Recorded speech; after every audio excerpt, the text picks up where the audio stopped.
أعمالنا من يهده الله فلا مضل له ومن يضلل فلا هادي له وأشهد أن لا إله إلا الله وحده لا شريك له وأشهد أن محمدا عبده ورسوله أما بعد فأعوذ بالله من الشيطان الرجيم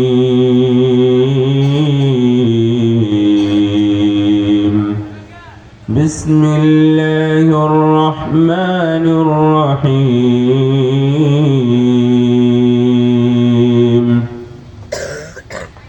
يا أيها الذين آمنوا اتقوا الله حق تقاته ولا تموتن إلا وأنتم مسلمون يا أيها الناس اتقوا ربكم الذي خلقكم من نفس واحدة وخلق منها زوجها وبث منهما رجالا كثيرا ونساء واتقوا الله الذي تساءلون به والأرحام إن الله كان عليكم رقيبا وقال الله تبارك وتعالى يا أيها الذين آمنوا قوا أنفسكم وأهليكم نارا وقودها الناس والحجارة عليها ملائكة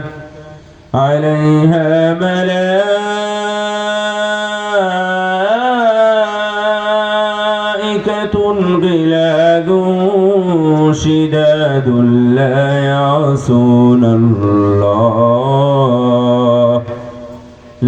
يعصون الله ما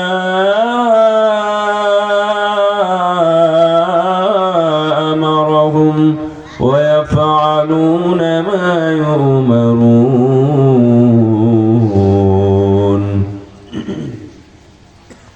عن أبي هريرة رضي الله تعالى عنه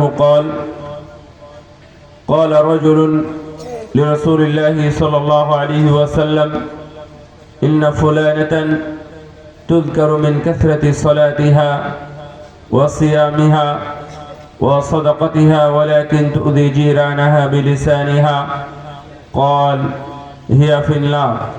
فقال رجل إن فلانة تذكر من قلة صيامها وصلاتها وصدقتها وأنها تتصدق بأثوار من العقد لا تؤذي جيرانها قال هي في الجنة.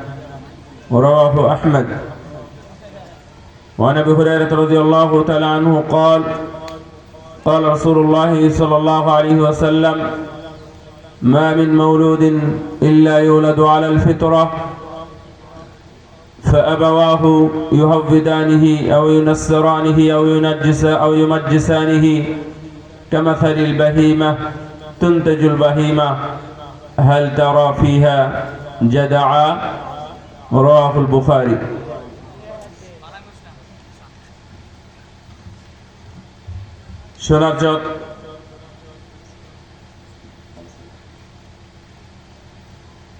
সোনাচর উত্তরপাড়া হিম্মত মুন্সি হাফেজিয়া মাদ্রাসার উদ্যোগে আয়োজিত আজকের এই ইসলামী সম্মেলনের সম্মানিত সভাপতি কারি আব্দুল্লাহ সাহেব এবং মাননীয় প্রধান অতিথি শেখ জাকারিয়া বিন ইনতাজ আল মাদানী হাফিজাহুল্লাহ ওয়া রাআহ, উলামায়ে ইকরাম এবং আমার সামনে উপবিষ্ট আমার প্রাণপ্রিয় দিনী ভাইরা, পর্দার আড়ালের মা ও বোনেরা, শুকরিয়া আদায় করি আলহামদুলিল্লাহ। বলেন, মন ভরে বলেন আলহামদুলিল্লাহ। দরুদ ও শান্তির ধারা বর্ষিত হোক মুহাম্মদুর রাসূলুল্লাহ সাল্লাল্লাহু আলাইহি ওয়াসাল্লামের প্রতি। আমরা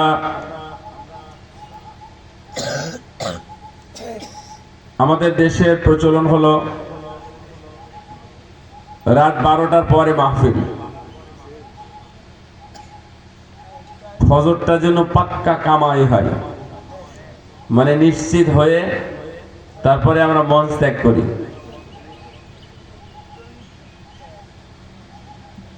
এলাকাতেই কেন হয় না আমরাও বুঝি না। আমরা তো বলার চেষ্টা করি সব জায়গায় যে আপনারা সকালে, দুপুরে, বিকেল অথবা এশার আগে মাহফিল শেষ করেন। ওই যে বললাম যে ফজরটা নিশ্চিত 90% মুসল্লিরাই জামাতে অংশগ্রহণ না করে শুধু জালসা ঘুমিয়ে যায়। হয়তো বা মুসল্লি সবে সালাত আদায় করেন কিন্তু পরে উঠে পড়েন, অর্থাৎ পরবর্তীতে যখন জাগনা পান তখন উঠে ফজর পড়েন। এটা শুধু অসুন্দর বললে হবে না, এটা শরীয়ত বিরোধী, মানে এটা হারাম। সেই দিক থেকে আমরা স্বাগত জানাই আমাদের শেখের চিন্তা চেতনায়, পরিচালনায় আজকের এই মাহফিলটি পরিচালিত হচ্ছে। সোনার চর, এটা বাসাইলের মধ্যে না? আলহামদুলিল্লাহ। আজকে আমি আপনাদের সামনে খুব বেশি লম্বা কথা বলবো না। আমার পরে আপনাদের সুপরিচিত ডক্টর মুজাফফর বিন মহসিন, উনি আপনাদের সামনে কথা বলবেন ইনশাআল্লাহ। তো মাদ্রাসা, যেহেতু মাদ্রাসার বিষয়ে আমাদের বেলালী ভাই, সাইফুল ইসলাম বেলালী ভাই যথেষ্ট কথাবার্তা বলেছেন। তো আপনাদের রাত্রে হলে অনেকের ঘুম আসে, দিনের কিসের ঘুম এটা তো বুঝলাম না। আপনারা চাইলে কোরআন এবং সুন্নাহ ভিত্তিক দুটি কথা আপনারা শুনে যেতেই পারেন। ব্যক্তির মূল্য না থাক, কোরআন সুন্নাহর মূল্য আছে। তো আমরা সেগুলোই বলার চেষ্টা করি। আমি পরিবার নিয়ে কথা বলবো, সমাজ নিয়ে কথা বলবো, সেদিক থেকে আপনারা প্রস্তুতি নিন। আমি কয়েকটি বিষয় শুধু তুলে ধরব, খুব বেশি হলে 5টি, গুনে গুনে 5টি বিষয় আপনাদের সামনে বলে বুঝিয়ে দিয়ে সেটা যেন আমাদের জীবনে আমল করতে পারি, তার উপরেই কথা বলবো ইনশাআল্লাহ। আল্লাহ রাব্বুল আলামিন কোরআনুল কারীমে বলছেন, ইয়া আইয়ুহাল্লাযীনা আমানু কু আনফুসাকুম ওয়া আহলিকুম নারা, হে ঈমানদারগণ তোমরা নিজেরা বাঁচো, পরিবারকেও জাহান্নামের আগুন থেকে বাঁচাও। এই আয়াতের অনুবাদটা মুফাসসিরগণ একটু ভিন্নভাবে করেছেন। আমি জাস্ট যেভাবে বললাম অনুবাদ, বা বাংলাতে যেভাবে অনুবাদ লেখা আছে এভাবেই লেখা আছে, কিন্তু এর চাইতে সুন্দর অনুবাদ হবে, বা ওইটাই অনুবাদ হওয়া উচিত। আল্লাহ রাব্বুল আলামিন বলেন যে, হে ঈমানদারগণ তোমরা শিক্ষা অর্জন করো, শিক্ষা নাও। তোমরা তোমাদের পরিবার সন্তানদের আদব শিখাও, তোমরা তোমাদের পরিবারকে আনুগত্য শিখাও। তাহলে মুফাসসিরগণ বলছেন, ইউনজিকুমুল্লাহু মিনান নার, আল্লাহ রাব্বুল আলামিন তোমাদের সবাইকে, ফুল ফ্যামিলিকে জাহান্নামের আগুন থেকে রক্ষা করবেন। আমি একা নয়, বা আপনি একা নন, আপনার সন্তান একা হবে না, আপনিও একা একা জান্নাতে যেতে পারবেন না। সবার হিসাব সবার কাছে থাকলেও, ব্যক্তি হিসাবে থাকলেও আপনার সন্তান কেন জান্নাতে যাচ্ছে না, এই প্রশ্নের উত্তর আপনাকে উপযুক্তভাবে দিতে হবে। আপনার স্ত্রী কেন জান্নাতে যাবে না, এর জবাবও আপনাকে দিতে হবে। আপনার অধীনস্থ কর্মকর্তা কর্মচারী যারা আছে তারাও আপনার কারণে কোনো গুনায় লিপ্ত ছিল কিনা এই জবাব আপনাকে দিতে হবে। অর্থাৎ এটা একটা চেইন। আবু বকর রাদিয়াল্লাহু তাআলা আনহু উনি একজন ব্যক্তি, তার পুরো তার মা বাবা এমনকি তার সন্তান, তার স্ত্রী, তার একাধিক স্ত্রী এবং তার সন্তান সহ তার নাতিপুতি যা ছিল তারা সবাই মুসলিম এবং ভালো এবং জান্নাতি হয়ে গেছে। সুবহানাল্লাহ। সবাই। তো আমাদেরকে এই ধরনের চিন্তা করতে হবে যে আমার মা বাবা সহ আমার স্ত্রী এবং আমার সন্তান এদের সবাই মিলেই জান্নাতে যাব। এই জন্য আল্লাহ বলছেন, ইয়া আইয়ুহাল্লাযীনা আমানু ও আনফুসাকুম ওয়া আহলিকুম নারা। হে মুমিনগণ, হে মুমিনগণ, আল্লাহ ডাকছেন অনেকবার। মুমিনদেরকে মহব্বত করে আল্লাহ 89 বার এই কথাটা বলেছেন, হে মুমিনগণ। এবং যত জায়গায় মুমিনদেরকে আল্লাহ ডাক দিয়েছেন সব জায়গায় তুমি, আপনি, তোমরা এইভাবে মানে নরম ভাষা এবং মহব্বতের ভাষা মুমিনদের সাথে আল্লাহর সম্পর্ক। ও আনফুসাকুম ওয়া আহলিকুম নারা, তুমি তোমার পরিবারকে শিখাও, শিক্ষা দাও এবং আদব শিখাও, সঙ্গে সঙ্গে তাদেরকে আনুগত্যও শিখাও। মাসিয়াত নাফরমানি কাকে বলে সেটাও শেখাও। যদি তোমরা এগুলো করতে পারো, ইনজিকুমুল্লাহু মিনান নার, আল্লাহ রাব্বুল আলামিন তোমাদের সবাইকে জাহান্নামের আগুন থেকে রক্ষা করবেন। ওয়াকুদুহান নাস ওয়াল হিজারা, ওই জাহান্নাম, যেই জাহান্নামের আগুন, যেই জাহান্নামের খড়ি হবে মানুষ এবং পাথর, আলাইহা মালাইকাতুন গিলাদুন শিদাদুন লা ইয়াসুনাল্লাহা মা আমারাহুম ওয়া ইয়াফআলুনা মা ইউমারুন। এমন ফেরেশতা নিয়োগ করা আছে সেই জাহান্নামে, দারওয়ান অথবা শাস্তিদাতা জাহান্নাম হাতুড়ি পিটাবে, কারো পাথর দিয়ে মেরে মাথা চূর্ণ করবে, কারো মুখগুলো চিরে একবারে নষ্ট করে দিবে, এইভাবে করতেই থাকবে। এত নির্দয় ফেরেশতা সেখানে নিয়োগ করা আছে। তাদের ভিতরে কোনো দয়া নাই, তাদের ভিতরে কোনো সিম্প্যাথি মহব্বত কিচ্ছু নাই। তারা শুনবেও না, দেখবেও না। ওদের কাজ যেটা, আল্লাহ রাব্বুল আলামিন ওদেরকে যেইভাবে আদেশ করেছেন ওইভাবেই করতে থাকবে। লা ইয়াসুনাল্লাহা মা আমারাহুম, এবং তাদেরকে আল্লাহ যা আদেশ করেছেন এর কোনো ব্যতিক্রম করবে না। আমাদের যদি কাউকে বেত্রাঘাত করতে দেওয়া হয় যে 80টা বেত্রাঘাত করো, একজন ব্যক্তি 80টা বেত্রাঘাত ওইভাবে করতে পারবে না। দেখবেন কিছুক্ষণ পরে, অর্থাৎ 10 মিনিট 20 মিনিট 10 মিনিটের মধ্যেই বলবে আমি ক্লান্ত, অথবা একটু ভিন্ন ভিন্ন হবে। কিন্তু আল্লাহর ফেরেশতাদের এই ধরনের কোনো কিছু থাকবে না। এবং যখন চিৎকার করবে, মানুষের কানে আওয়াজ গেলে তাদের মায়া হবে। যখন দেখবে যে না, শাস্তি পেয়ে গড়াগড়ি করতেছে, কষ্ট পাচ্ছে, তখন তার মনে দয়া হতে পারে। এই জন্য ফেরেশতাদেরকে আল্লাহ এমন ভাবে রাখছেন, জিলাদ শিদা, কঠিন হৃদয়ের অধিকারী, তাদের কোনো মায়া নাই, দয়া নাই। রাসূল সাল্লাল্লাহু আলাইহি ওয়াসাল্লাম একবার জাহান্নামে গিয়েছিলেন, অর্থাৎ স্বপ্নে, দুইজন ফেরেশতাদের সহ। সেই স্বপ্ন থেকে ফিরে এসে জিজ্ঞেস করছেন, অর্থাৎ ফিরে এসে না, স্বপ্নের মধ্যে ফিরে এসে জিজ্ঞেস করছেন যে ওই লোকটা, আল্লাযী ইসলাবু রাসুহু বিল হাজার, এই লোকটাকে যাকে পাথর দিয়ে মেরে মাথা চূর্ণ করা হচ্ছে। রাসূল সাল্লাল্লাহু আলাইহি ওয়াসাল্লাম বলতেছেন যে পাথর দিয়ে মেরে মাথা চূর্ণ করে দিয়ে পাথরটা আবার খুঁটে নিয়ে এসে দেখছে আবার মাথাটা আগের মতো হয়ে গেছে। তো রাসূল সাল্লাল্লাহু বললেন, এটা হলো আপনার উম্মাত, আল্লাযী ইয়াখুযুল কুরআনা সুম্মা ইরফিদু ওয়া ইয়ানামু আনিস সালাতিল মাকতুবা। এটা হলো ওই লোক, যে লোক কোরআন জানতো, কোরআন সম্পর্কে তাদের ধারণা ছিল, কোরআন নিয়ে তারা গবেষণা করত বা কোরআনের মাহফিলে তারা যেত, কিন্তু কোরআন তারা রিফিউজ করেছিল, তারা গ্রহণ করে নাই, কোরআন অনুযায়ী জীবন গড়ে না। এরা হলো সেই লোক।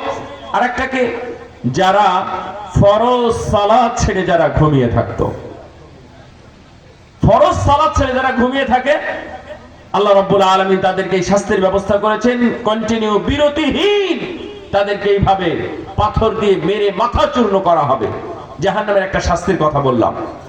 তো আল্লাহ রাব্বুল আলামিন বললেন, তোমরা শিখাও, আদব শিখাও এবং তাদেরকে নাফরমানি জানাও। নাফরমানি কোন জিনিস, আল্লাহর সাথে কি করলে নাফরমানি হয় সেগুলো তোমরা জানাও। যদি এগুলো জানাতে পারো, আল্লাহ তোমাদেরকে জান্নাতে পৌঁছাবেন এবং জাহান্নাম থেকে রক্ষা করবেন। আমাদের এখান থেকে কয়েকটা পয়েন্ট আমরা নিব। তা হলো, আমরা 5টা বিষয় বলবো, যদি অতিরিক্ত হয় অতিরিক্ত বলবো ইনশাআল্লাহ। 1 নাম্বার, আমরা যদি ফুল ফ্যামিলি, আমাদের ফ্যামিলিতে যারা আছে তারা সবাই মিলে যদি জাহান্নাম থেকে মুক্তি পেতে চাই, জান্নাতে প্রবেশ করতে চাই, তাহলে অবশ্যই বাড়ি থেকে হারাম দূর করতে হবে, হারাম উপার্জন বন্ধ করতে হবে, হারাম ইনকাম বাদ দিতে হবে, যে কোনো মূল্যে হালাল ভক্ষণ করতে হবে, হালাল কাজ করতে হবে। বাড়িতে কত ধরনের হারাম আছে, সেই হারামগুলো দূর করতে হবে। যদি আমরা দূর না করি, আমরা শুধুই ইবাদত করব অথবা এই দোয়া করব, কিন্তু সেই দোয়াগুলো কবুল হবে না। আমাদের সন্তানদের ভালো মানুষ সবাই চায়, কে না চায় বলেন তো? একজন সুদখোরও চায় যে আমার ছেলেটা ভালো হোক, একজন ঘুষখোরও চায় আমার ছেলেটা ভালো হোক, অথবা একজন বেনামাজিও চায় আমার ছেলেটা ভালো হোক। মানে ছেলে ভালো হোক, ভালোভাবে গড়ে তুলবো, এই বিষয়ে আমাদের কারো কোনো আপোষ নাই, কেউ কম্প্রোমাইজ করি না। কিন্তু গোড়া থেকে যে ভালো হওয়া উচিত, এটা আমরা অনেকেই জানি না, অনেকে বুঝেও না, জানলেও অনেকে বুঝে না। বাড়ি থেকে যে কোনো মূল্যে হারাম দূর করেন। যদি হারাম থাকে, আপনি হারাম খাবেন, হারাম কবুল হবে না, দোয়া কবুল হবে না। রাসূল সাল্লাল্লাহু আলাইহি ওয়াসাল্লাম বলছেন যে মুসাফির ব্যক্তি আল্লাহর কাছে হাত তুলে দোয়া করতেছে, ইয়া রাব্বি ইয়া রাব্বি, অর্থাৎ এমন কিছু বলতেছে যে আল্লাহ তুমি আমাকে ক্ষমা করো, আমার পথ সহজ করো, আমাকে রিজিক দাও, এই ধরনের দোয়া করতেছে। কিন্তু ওমাতামহু হারাম, মাশরাবহু হারাম, ওমালবাসুহু হারাম, ওগুযিয়া বিল হারাম। তার খাওয়া, তার পানীয়, তার পোশাক আশাক, এমনকি তার বেড়ে ওঠা, সবগুলোই হারাম দ্বারা হয়েছে। রাসূলুল্লাহ সাল্লাল্লাহু বলছেন সাহাবীদেরকে, ফাআন্না ইস্তাজাবু লিযালিক, সাহাবী বলো তো এর দোয়া কেমনে কবুল হয়? আজকে আমরা কেন হারাম উপায় অর্জন করি বলেন তো? রুজির জন্য, সম্পদের জন্য, দুনিয়ার জন্য। রাসূল সাল্লাল্লাহু আলাইহি ওয়াসাল্লাম বলছেন, লাউ আন্নাকুম তাতাওয়াক্কালুনা আলাল্লাহি হাক্কা তাওয়াক্কুলি লারাযাকাকুম কামা ইয়ারযুকুত তায়রা তাগদু খিমাসান ওয়া তারুহু বিতানা। তোমরা যদি আল্লাহর উপর ভরসা করার মতো, তাহলে অবশ্যই তিনি তোমাদের রিজির ব্যবস্থা করতেন, যেমন তিনি সকল পাখিদের রিজির ব্যবস্থা করে দিয়েছেন। পাখিদের জন্য কোনো রান্না হয় না, কোনো আবাদ হয় না, কোনো চাষ হয় না, কোনো জমি তাদের জন্য বরাদ্দ নাই, কেউ বরাদ্দ করে নাই, কোনো এমপি মিনিস্টার, কোনো মেম্বার চেয়ারম্যান কেউ করে নাই। কিন্তু মানুষের চাইতে 6 গুণ বেশি পাখি আছে এই দুনিয়াতে। এদের আমাদের 17 কোটি বা 18 কোটি মানুষের মধ্যে যদি 6 গুণ আমরা বাড়াই, তাহলে প্রায় 100 কোটি হয়ে যায়। 100 কোটির মতো পাখি বাংলাদেশে আছে। এদের খাবার কে দেবে? তারুহু বিতানা, যখন তারা ফিরে আসে, যখন খালি পেটে চলে যায়, তার তো খেমাসা, ক্ষুধা নিয়ে বাড়ি থেকে বের হয়, বাসা থেকে বের হয়, আবার যখন ফিরে আসে তখন তারা পেট ভর্তি করে খাবার নিয়ে তারা পড়ে যায়। এমনকি সন্তান যে আছে, তাদের বাচ্চাগুলো আছে, এই বাচ্চাদের খাবার সহ নিয়ে চলে আসে। সুবহানাল্লাহ। আমাদের একটা তিমি মাছের যদি খোঁজ নেন, কতগুলো খায়। ওরা কি হারাম খায়? ওরা কি দুর্নীতি করে? ওরা কি সুদ খায়, ঘুষ খায়? ওরা হারামও খায় না, ওরা সুদ ঘুষ খায় না, ওরা দুর্নীতি করে না, ওরা রাষ্ট্রের টাকা, এলাকার টাকা মারে না, কিচ্ছু করে না। একটা তিমি মাছ কিন্তু নির্দিষ্ট একটা খাবার খায়, আপনাদের জানা আছে, তাও জাস্ট রিমেম্বার করতেছি আমি। একটা নির্দিষ্ট খাবার খায় ও, সব রুই কাতলা এটা ওটা সব মাছ ধরে খায় না। নির্দিষ্ট পরিমাণ একটা মাছ আছে, ছোট মাছ, এই মাছটাই সে খায়। আপনি চিন্তা করবেন, প্রায় 7.5 টন মাছ একটা তিমির জন্য প্রতিদিন, এটা কোথায় উৎপাদন হয়, কোথায় থেকে আসে? আল্লাহ সবার রুজির ব্যবস্থা করেন। এই জন্যই বাড়ি থেকে যদি হারাম দূর না করেন, আপনার সন্তানকে আপনি যে কোনো জায়গায় পড়ান না কেন, মাদ্রাসায় পড়ান, মসজিদে পড়ান, আপনি যদি মক্কা মদিনাতেও পড়ান, তাও এর কোনো প্রভাব থাকবে না, প্রভাবই পড়বে না। ও ভালো হাফেজ হবে, কিন্তু দুনিয়াতে মূল্য পাবে না, হাফেজ আখেরাতে মূল্য পাবে না। দেখবেন যে অন্য কিছু করতেছে, নাহলে ব্যবসা বাণিজ্যে লেগে গেছে, না হলে দুনিয়াতে কোনো কাজে লেগে গেছে। হেফজ দ্বারা অন্য মানুষ উপকৃত হচ্ছে না। ইলমুন নাফি, যেটা উপকারী বিদ্যা, এটা তার জন্য হয় না, শুধু বিদ্যা অর্জন করেছে। অনেক দেখবেন মাস্টার্স পাস করে বসে আছে, মাস্টার্স পাস করে উনি অটো চালাক। এটা আমরা বলি না যে অটো চালাবেন, অবশ্যই চালাতেই পারে, কিন্তু মাস্টার্স পাস করার পরে জাতি তার কাছে আরো কিছু চেয়েছিল। কিন্তু আপনারা মনে করছেন যে হ্যাঁ এটা কোনো দোষের না, অবশ্যই দোষের না। কিন্তু একজন আলেম দাওরা পাস করার পরে উনি যদি মাঠেই কাজ করবেন, তাহলে কেতাবি জ্ঞান এগুলো কে বিতরণ করবে? এলেমগুলো বিতরণ করবে কে? এলেমগুলো এভাবে উঠে যাবে আস্তে আস্তে। এগুলোর প্রত্যেকটা জিনিসের প্রভাব আছে, হারামের প্রভাব। এই জন্য আপনারা মনে রাখবেন, ওমর ইবনে আব্দুল আজিজ রাহিমাহুল্লাহ যখন মারা যান, ওনাকে জিজ্ঞেস করা হয়েছিল, মাযা তারাকতা লি আবনাইক, আপনার সন্তানের জন্য কি রেখে গেলেন? 11 জন সন্তান ছিলেন ওনার, 11 জন। উনি বললেন, তারাকতু লাহুমুত তাকওয়া, আমি আমার 11 সন্তানের জন্য শুধু তাকওয়াই রেখে গেলাম, অন্য কোনো কিছুই রাখলাম না।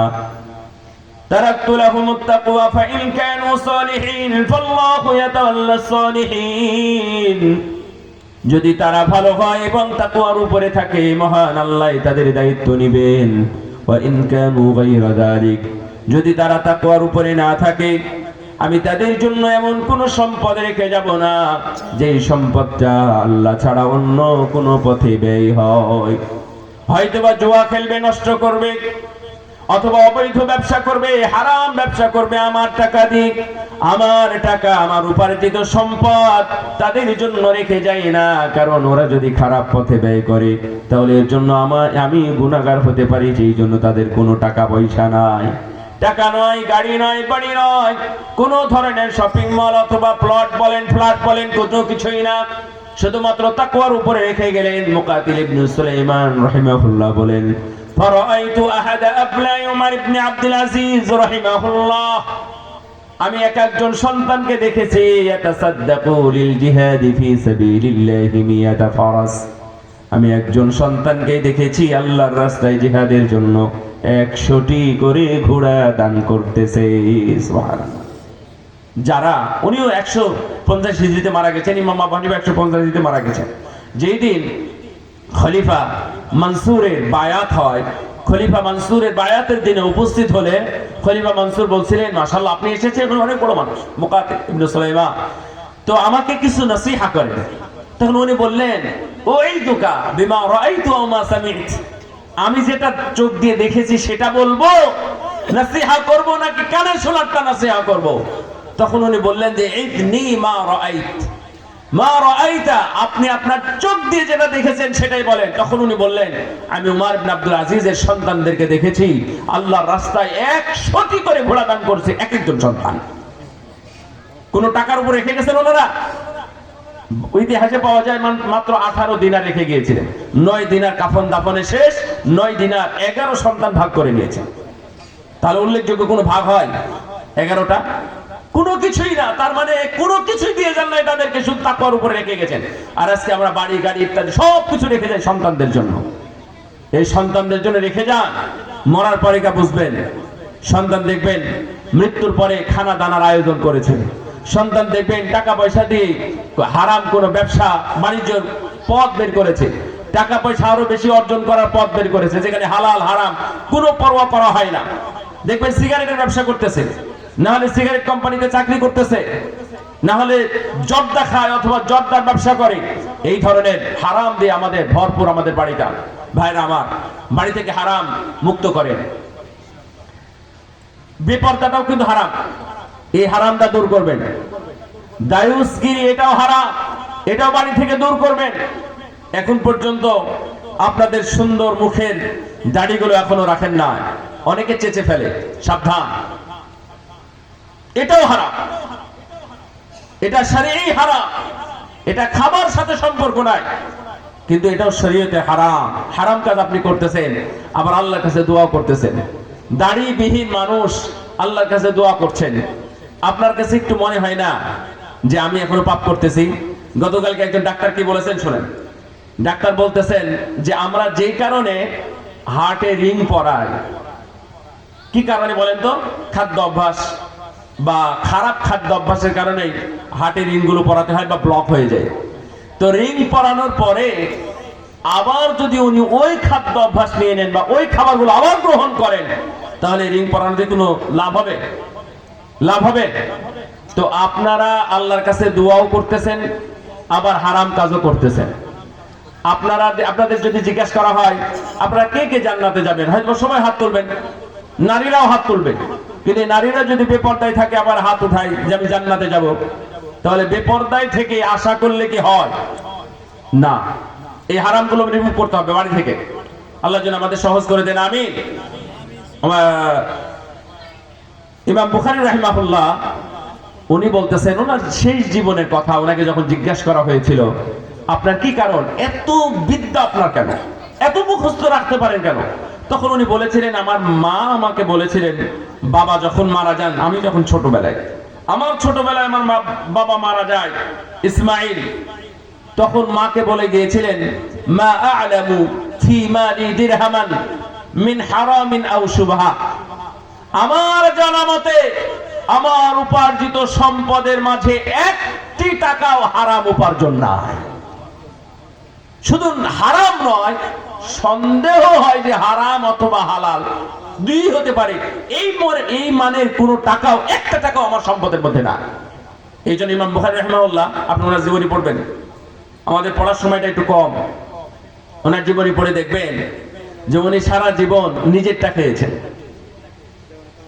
পড়াশোনা অবস্থায় নিজেরটাই খেয়েছেন। প্রায় 16 বছর ধরে ইমাম সহিহ বুখারীটা উনি কালেকশন করেছেন, হাদিসগুলো কালেকশন করতেন প্রায় 7.5 লক্ষ হাদিস। এর মধ্যে প্রায় 16-17 বছর উনি যেটা পেয়েছেন, যেটা তাজেশ খাবার বলা হয়, অর্থাৎ যারউ মুখতালাফ, যেটা জমিন থেকে সরাসরি উঠে, এই খাবার খেয়েছেন। এগুলো কি কি বলেন তো? যে কোনো খাবার, খেজুর হতে পারে অথবা আরো কিছু এই যে ফলমূল, এগুলো হতে পারে। আবার মশলা ছাড়া কোনো খাবার, এই খাবার সরাসরি খেয়েছে অনেকদিন, শুধু হারাম থেকে বেঁচে থাকার জন্য। একদিন সাগর পার হচ্ছিলেন, চোর দেখলো যে ওনার কাছে 1000 দিনার আছে, একটা থলে আছে। মাঝ পথে গিয়ে সমুদ্রের মাঝে গিয়ে বলতেছে, চোর বলতেছে যে আমার 1000 দিনার মুদ্রা সহ একটা ব্যাগ হারিয়ে গেছে।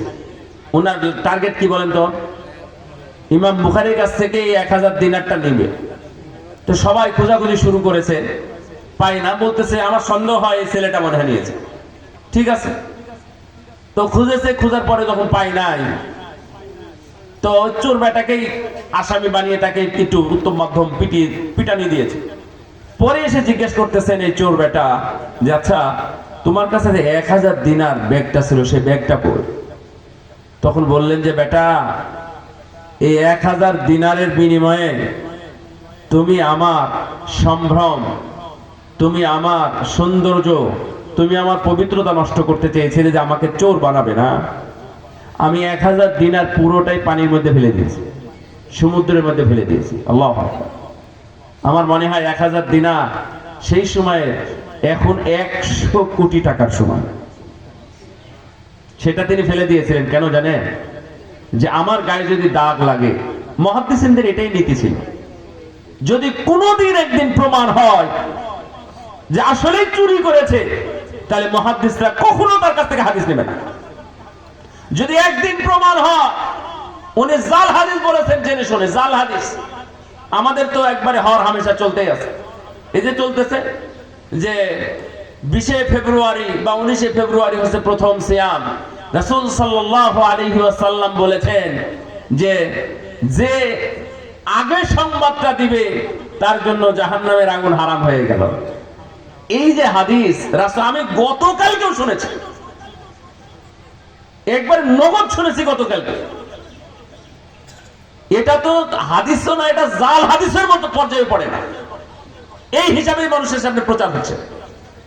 জাল হাদিস। তো উনি বলতেছেন যে আমার গায়ে দাগ লাগবে, এতগুলো হাদিস আমি জোগাড় করেছি, তুমি আমার গায়ে দাগ লাগাতে চাচ্ছিলে, আমি তার আগে পানিতে ফেলে দিয়েছি। ভাইরা আমার বক্তব্য ছিল যে হারাম থেকে সাহাবীরা কিভাবে বেঁচেছেন, মনীষীরা কিভাবে বেঁচেছেন।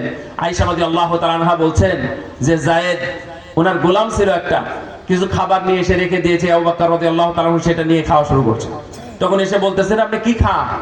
এই খাবারগুলো আমার, সে কেহানা করতাম আমি। আগে যে গণকি করতো না, আগে এই গণকি কিছু টাকা বাকি ছিল, ওই লোকটা এসে দিয়ে গেল, ওই খাবারটা এটা। আয়েশা রাদিয়াল্লাহু আনহা, সহিহ বুখারী হাদিস, সহিহ মুসলিমের হাদিস।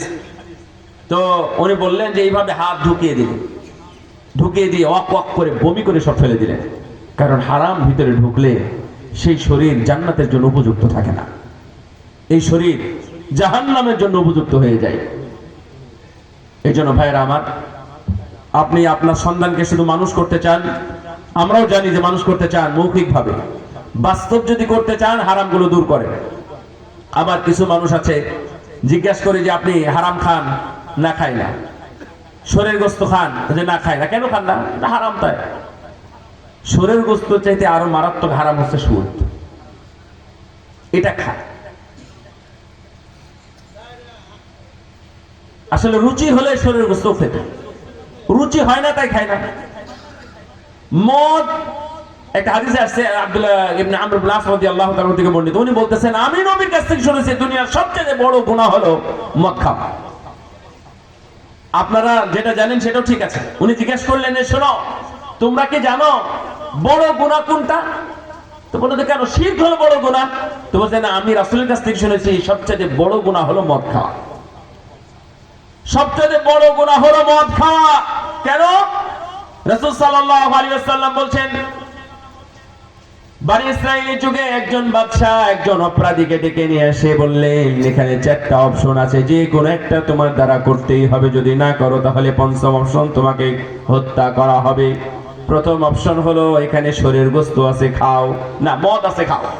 যদি না পারো তাহলে শরীর গোস্ত খাও। যদি সেটাও না পারো মহিলা আছে, মহিলার সাথে ব্যভিচারে লিপ্ত হও। যদি না পারো তাহলে ওখানে অপরাধী আছে, তুমি নিজ হাতে হত্যা করো। চারটা, এই চারটা তার কাছে সবই অপছন্দ। একটা তার কাছে পছন্দ হলো যে আমি একটা অন্তত মানি, না হলে আমাকে মেরে ফেলবে। তো উনি বললেন ঠিক আছে আমি মদ খাবো। মদ খাও। মদ খাওয়ার পরে মাতাল হলো। মাতাল হওয়ার পরে সে শরীর গোস্ত খেলো, সে জিনা করলো এবং হত্যা করলো। পঞ্চম নম্বর ঘটিয়ে গেল, তাকেও হত্যা করা হলো। এই জন্য রাসূল সাল্লাল্লাহু আলাইহি ওয়াসাল্লাম কোন একদিক থেকে বলেছেন মদটা হলো সবচেয়ে বড় গুনাহ, এবং আমরা তাই দেখি। মদ খাওয়া, মাতাল হওয়া অনেক বড় অপরাধ, এটা আমাদের কাছে কোনো ব্যাপারই না। আর আপনারা বলতেছেন শরীর গোস্ত খাওয়া বড় হারাম। যাই হোক, 1 নম্বর বিষয় ছিল হালাল থেকে হারাম থেকে বেঁচে থেকে একমাত্র হালাল দ্বারা জীবন যাপন করা। আমাদের যে কোনো স্থানে যে কোনো জায়গায় হারাম ব্যবসা বাণিজ্য, হারাম খাওয়া দাওয়া, হারাম চাকরি, হারাম যে কোনো ইনকাম, এখান থেকে আপনাকে মুক্ত হলে, আপনি যদি মুক্ত হতে পারেন তাহলে ইনশাআল্লাহ আপনার জন্য জান্নাত, আর নইলে হারামের কারণে হয়তোবা অন্যদিকে চলে যাবে। 2 নাম্বার সুশিক্ষা, আল ইলমুন নাফি, আল ইলমুল মুনাসিব। সুশিক্ষা দেওয়া। আমাদের দুনিয়ায় আমরা সবাই পড়াশোনা করি, পড়ো পড়ো এবং পড়ো। ইকরা, তোমরা পড়ো, তুমি পড়ো। এলাকার মানুষ পড়ো, পড়া নিয়ে অনেক কর্মসূচি, পড়া নিয়ে অনেক আলোচনা, পড়া নিয়ে অনেক মিটিং, অনেক স্কুল কলেজ মাদ্রাসা মক্তব ফুরকানিয়া অনেক কিছু হয়েছে, বিশ্ববিদ্যালয়, মেডিকেল ইউনিভার্সিটি পর্যন্ত হয়েছে, কৃষি বিশ্ববিদ্যালয় হয়েছে, শুধু পড়ার জন্যই, পড়ার উপরেই। কিন্তু আমাদের আল্লাহর দেওয়া যে শিক্ষা, সেই শিক্ষার পিছনে আমরা না। ইকরা বিসমি রাব্বিকাল্লাযী খালাক, যিনি সৃষ্টি করেছেন তুমি তার নামে পড়ো, সেই পড়াটা আমাদের দুনিয়ায় নাই। আমরা শুধু পড়ি। একজন মানুষ পড়াশোনা করে, বিসিএস ক্যাডার কিন্তু ওযু করতে জানে না। একজন মুসলিম ও পড়াশোনা করে বড় অফিসার কিন্তু সালাতে দাঁড়াতেই জানে না। একজন বড় প্রফেসর কিন্তু ভালোভাবে কাপড় পরতেই শিখে না। ইসলামী ধাঁচ অনুযায়ী যদি কাপড় পরতে না শিখে তাহলে ওকে আমরা শিক্ষিত বলতে পারি না। শিক্ষা হলো তিনটা মূলত: এক, আল্লাহকে জানা; দুই, নবীকে জানা; এবং তিন, দ্বীনকে জানা। এই তিন জানার পরে অন্য কোনো জ্ঞান আসবে। যদি আপনি এগুলো না জানেন তাহলে আপনার অফিসারি আর প্রফেসরি আর ইঞ্জিনিয়ারি আর ডাক্তারি যাই করেন না কেন, আপনার ওই জ্ঞান দিয়ে ওই শিক্ষা দিয়ে আপনার দুনিয়াতেও তেমন কিছু হবে না, আর আখেরাতেও আপনার তো কিছুই হবে না। দুনিয়াতে কিছু হবে না মানে হয়তোবা একদিন আপনাকে গিয়ে ওই বৃদ্ধাশ্রমে থাকতে হবে। বড় বড় অফিসার, প্রফেসর, সচিবদের 29 জন সচিব কুমিল্লার বৃদ্ধাশ্রমে আজকে গিয়ে পড়ে আছে। হয়তো ইতিমধ্যে আপনারা খবরটা দেখেছেন। আমাদের এইখানের ইউনিভার্সিটি জাহাঙ্গীরনগর বিশ্ববিদ্যালয়ের একজন প্রফেসর, তার 3 সন্তানের জনক, 3 জনই বড় বড় অফিসার এবং প্রফেসর। বহির্বিশ্বে বিশ্ববিদ্যালয়ের প্রফেসর, বাংলাদেশের বিচারালয়ের একজন বিচারপতি, এবং আরেকজন সন্তান হচ্ছে অস্ট্রেলিয়া। 3 বাবার সন্তান হওয়ার পরেও তিনি আজকে বৃদ্ধাশ্রমে আছেন, কারণ বৃদ্ধাশ্রম ছাড়া তাকে আর দেখার কেউ নাই। সন্তানদের তো সময় নাই, দেখবে কখন? সন্তান 3টা, তারা তো বড় বড় কাজে আছে। বাবাকে দেখার চাইতে আরো বড় কাজ, তা হলো নিজের চাকরি, নিজের পরিবার এবং সন্তান। এটা নিয়ে তারা আছে। বাবাকে দেখার জন্য তাদের কোনো সময় নাই। আপনার সন্তান এই ধরনের মানুষ হবে যদি আপনি সুশিক্ষা না দেন। লুকমান আলাইহিস সালাম, লুকমান রাহিমাহুল্লাহ তার সন্তানকে বলেছিলেন, ইয়া বুনাইয়া লা তুশরিক বিল্লাহ, হে বৎস তুমি খবরদার শিরক করো না। সন্তানকে অনেক কিছু শিখালেন, কিন্তু এটা শিখান নাই, আল্লাহকে জানান নাই, আল্লাহকে চিনান নাই, নবী সম্পর্কেও কোনো ধারণা দেন নাই। এই জন্য সে সর্বশেষ শিক্ষা কি জিনিস এটাও শিখে নাই। কাকে বলে? নবীকে। আল্লাহকে। আল্লাহ কোথায়? আল্লাহ রাব্বুল আলামিন সূরা আছে কিনা, রাসূল সাল্লাল্লাহু আলাইহি ওয়াসাল্লাম গায়েব জানেন কিনা, অথবা ওনার জীবনীটা কেমন, ওনার সুন্নাহগুলো কেমন, ওনার সুন্নাহর মর্যাদাই বা কেমন। যদি সব কোরআন পুরোটাই মানে, হাদিস যদি না মানে, তাহলে কি হতে পারে? এই সমস্ত বিষয়ে কোনো জ্ঞান নাই। وَإِن جَاهَدَاكَ عَلَىٰ أَن تُشْرِكَ بِي مَا لَيْسَ لَكَ بِهِ عِلْمٌ فَلَا تُطِعْهُمَا وَصَاحِبْهُمَا فِي الدُّنْيَا مَعْرُوفًا وَاتَّبِعْ سَبِيلَ مَنْ أَنَابَ إِلَيَّ। আল্লাহ রাব্বুল আলামিন স্মরণ করিয়ে দিলেন লুকমানের কথা।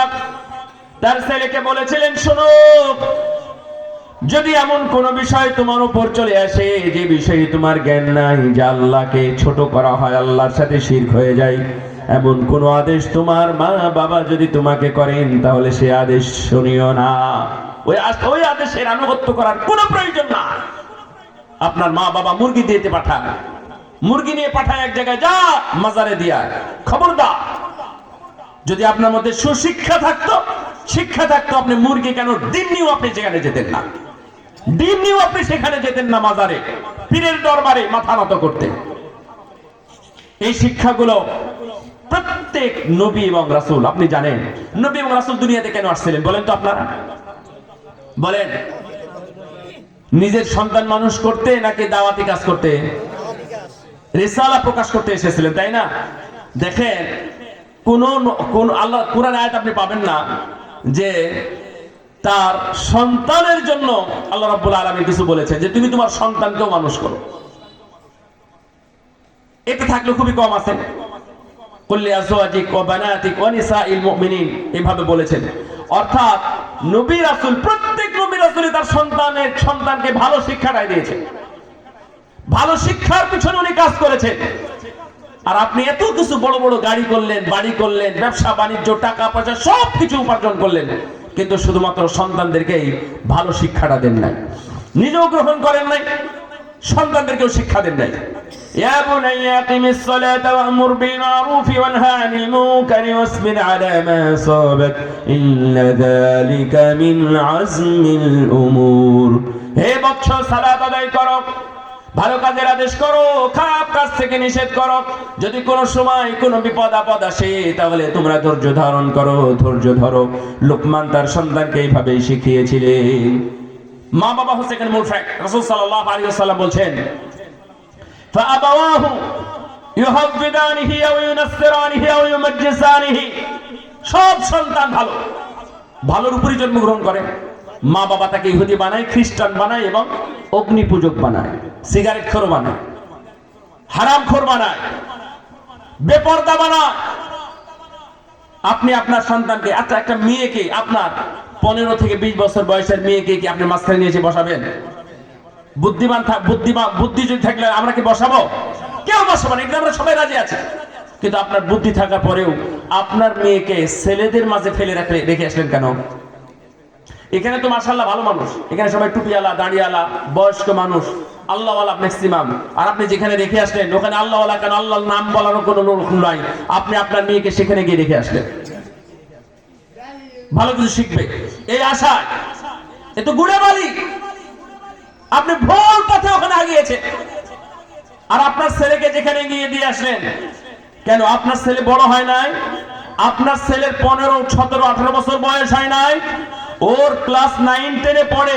আর সেই ছেলেকে আপনি যেখানে দিয়ে আসলেন, এক জায়গায় গিয়ে ফেলে দিয়ে আসলেন, সেখানে চারিদিকে মেয়েরা আছে এবং মেয়েগুলো সুন্দরী, এবং মেয়েগুলো একটা বয়স আছে, মেয়েগুলো পড়তেও করে না, তাদের চেহারা সুরত দেখা যায়।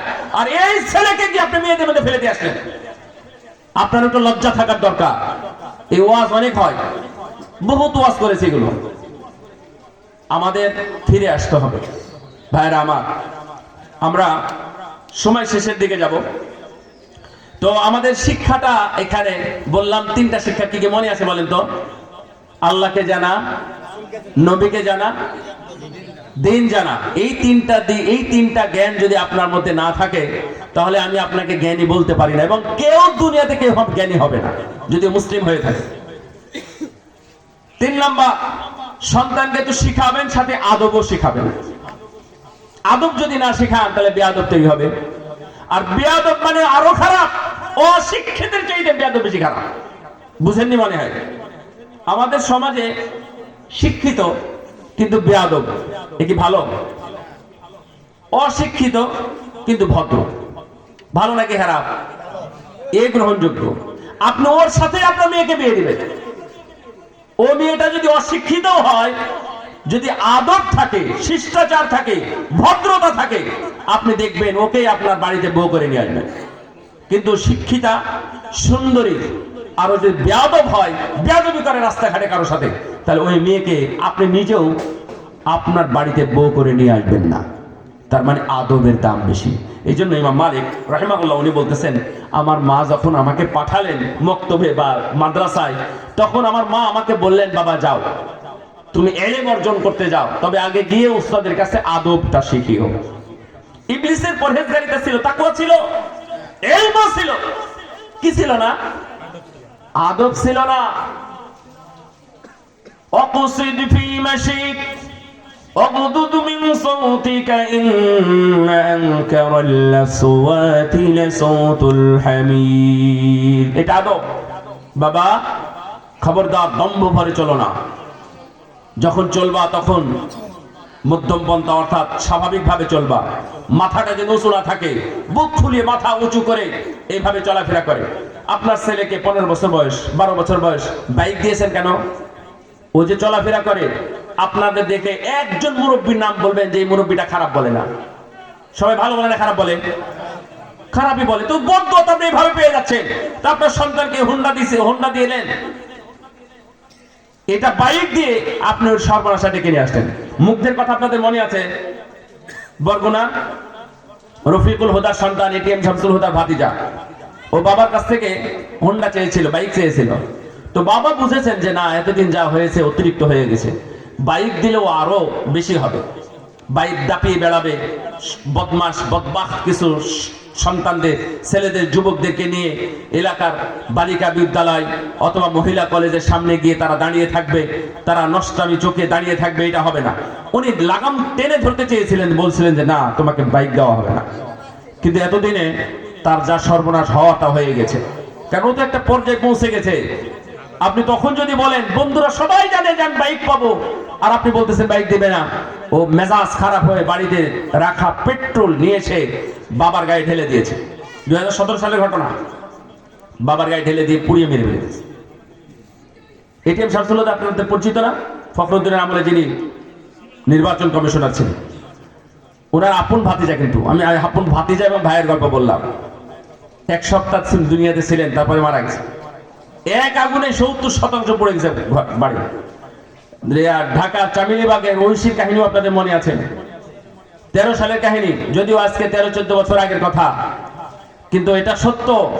পৃথিবীর ইতিহাসে আমরা কখনো পাই নাই একজন সন্তান তার মা বাবাকে, নিজ মা বাবাকে হত্যা করেছে।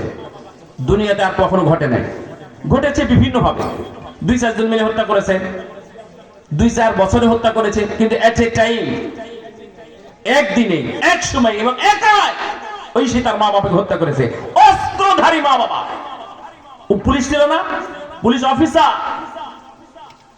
অফিসার, মাহফুজুর রহমান, চামিলিবাগ বাংলাদেশের সবচেয়ে সিকিউর জোন বলা হয় এটাকে।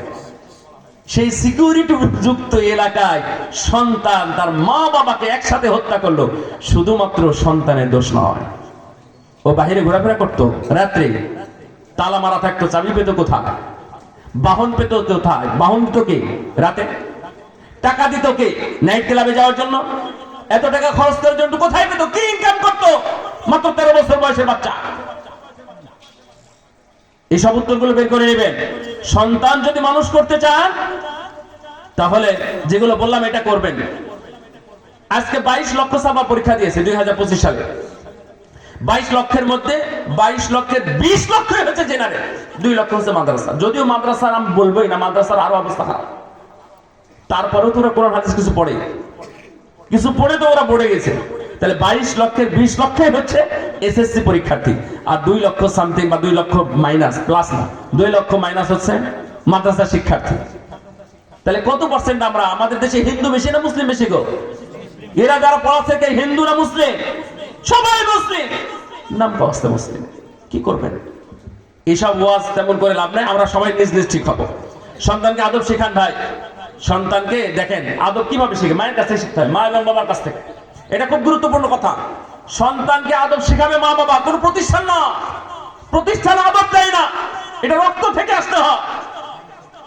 আপনি জোরে জোরে কথা বলেন, গালাগালি করেন, আর সন্তান গালি শিখলে দোষ কার? এলাকার সন্তানদের, এলাকার ছেলের কারণে আমার ছেলেটা খারাপ হয়ে গেল। বাহ, আপনি কত ভালো, কত বুঝি। প্রতিদিন স্বামী স্ত্রী ঝগড়া করে, সন্তান গেলে শিখবে না? এর প্রভাব আছে না? আপনি ঝগড়া বন্ধ করেন। আশ্চর্য কথা। তো এখানে যাই হোক, ছোট্ট গল্প শেষ করি। সাহাবী হওয়ার গল্প। একজন মা তার সন্তানকে প্রতিদিন ঘুমের সময় সাহাবীদের গল্প শোনান। কোরআনের মধ্যে কিসসা আছে, জানেন আপনারা? প্রায় 1/3, মানে 1/3 ভাগই গল্প। আমাদের সমাজে যেটা বলা হয় যে গল্প করা যাবে না, কেন গল্প করা যাবে না? গল্প করতে হয়। কোরআনের 1/3 ভাগ যদি, 3 ভাগের 1 ভাগ যদি গল্পই হয়, তাহলে কোরআনে তো আল্লাহ বড় বড় গল্প শুনিয়েছে। এত সুন্দর সুন্দর গল্প, এই গল্পগুলো শোনা। তো সন্তান বলতেছে যে আমার মা প্রতিদিন একজন সাহাবীর গল্প শোনান। সাহাবীরা কত ভালো মানুষ। তো কেউ প্রফেসর, ডাক্তার, ইঞ্জিনিয়ার হতে চায়, কিন্তু আমি প্রফেসর, ডাক্তার, ইঞ্জিনিয়ার, আমি সাহাবী হতে চাই। কেন? আমার মা প্রতিদিন সাহাবীদের গল্প শোনাতেন ঘুমের সময়, এই জন্য আমার মনে হয়েছে সাহাবী হওয়া ভালো, আমিও সাহাবী হতে চাই। সুবহানাল্লাহ। তাহলে মায়ের কাছ থেকে আদবটা আসলো। আদব মায়ের কাছ থেকে আসে। আদব শেখাবেন, যদি না শেখান তাহলে বেয়াদব জন্ম হবে। এই সন্তান একদিন দেখ, অনেক মূর্খ ছেলে পেলে আছে যারা কাজ করে খায়, মা বাবাকে ভাত দেয় না। অনেক শিক্ষিত আছে, MA পাস করা, যাদের গল্পগুলো বললাম, এই যে যারা এই যে DC SP হয়েছিল, তারা আজকে বৃদ্ধাশ্রমে পড়ে আছে। এবং আমি নিজেই চিনি একজনকে, উনি অনেক বড় মানুষ, বহুত তার টাকা পয়সা, কেউ নাই বাড়িতে, কে কি করবে? বৃদ্ধাশ্রমে গিয়ে সেবা নিচ্ছে, কারণ সন্তানগুলো বড় বড় কাজে ব্যস্ত আছে। লা হাওলা ওয়ালা কুওয়াতা ইল্লা বিল্লাহ। আমরা আজান হবে, শেষ করবো ইনশাআল্লাহ। আর দুইটা পয়েন্ট ব্যাখ্যা ছাড়া বলবো, আমি ব্যাখ্যা ছাড়া দুইটা পয়েন্ট বলবো। যে সন্তানগুলোকে ভালো শিক্ষা দেন, আদব শিখান। 4 নাম্বার হলো সন্তানদেরকে ভালো বন্ধু দেন।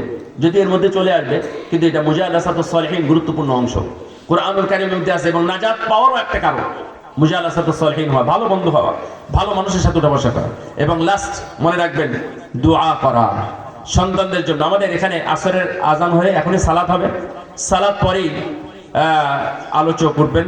সুতরাং প্রধান আলোচক আজকে যিনি, উনি কথা বলবেন।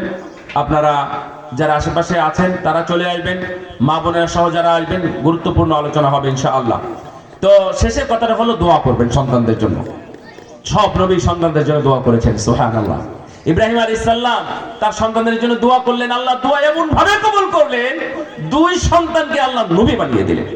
উনি সন্তান চাইলেন আল্লাহর কাছে, উনি তো নবী চান না, কথা পাবেন না, উনি নবী চাইছেন। শুধু মুসা আলাইহিস সালাম তার ভাইকে নবী হিসাবে চেয়েছিলেন, এই একটাই দুনিয়াতে আছে। তাছাড়া কোন বাবাই নবী হিসাবে সন্তানকে চান না। কিন্তু আল্লাহ রাব্বুল আলামিন তাদের দোয়ার বরকতে এবং তাদের ইখলাসের কারণে, তাদের সৌন্দর্যের কারণে আল্লাহ রাব্বুল আলামিন তাদেরকে নবী বানিয়ে পাঠিয়েছেন। দোয়া করলেন, রব্বি হাবলি মিনাস সালিহিন, আল্লাহ ভালো ছেলে দাও, সৎ সন্তান দাও। এবং বললেন, ওয়াজনুবনি ওয়া বানিয়া আন না'বুদাল আসনাম, আমাকে এবং আমার সন্তানকে মূর্তি পূজা থেকে দূরে রাখো। দোয়া আপনারা করতে পারেন না, কখনো করি না। কম আমরা শুধু পড়াই। এই যে পড়ার কথা বললাম, যে পড়ো। কি পড়তে হবে এটা জানেন? আল্লাহ বলছে, ইকরা বিসমি রাব্বিকাল্লাযী খালাক, পড়ো তোমার প্রতিপালকের নামে। শুধু পড়লেই হবে না, প্রতিপালকের নামে পড়তে হবে। তাহলে সন্তানদের জন্য দোয়া করে। এই দোয়া করে নামাজে দাঁড়িয়ে গেছেন জাকারিয়া আলাইহিস সালাম।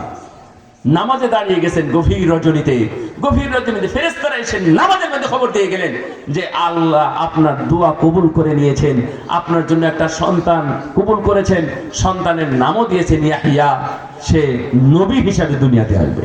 সুবহানাল্লাহ। তাহলে সন্তানদের জন্য কি করবেন বলেন তো? দোয়া করবেন। হারাম খেলে কিন্তু দোয়া কবুল হয় না, আগেই বলে দিয়েছি। এই জন্য বারাকাল্লাহু ফিকুম, এই মাহফিল কর্তৃপক্ষকে অনেক অনেক অনেক শুকরিয়া। বারাকাল্লাহু ফিকুম ওয়া জাযাকুমুল্লাহু খায়রা। ইনশাআল্লাহ আমাদের এখানে আজানের সময় হয়েছে, এখনই আজান হবে, আজানের পর আমাদের জামাত অনুষ্ঠিত হবে ইনশাআল্লাহ। আসসালামু আলাইকুম ওয়া রাহমাতুল্লাহি ওয়া বারাকাতুহু।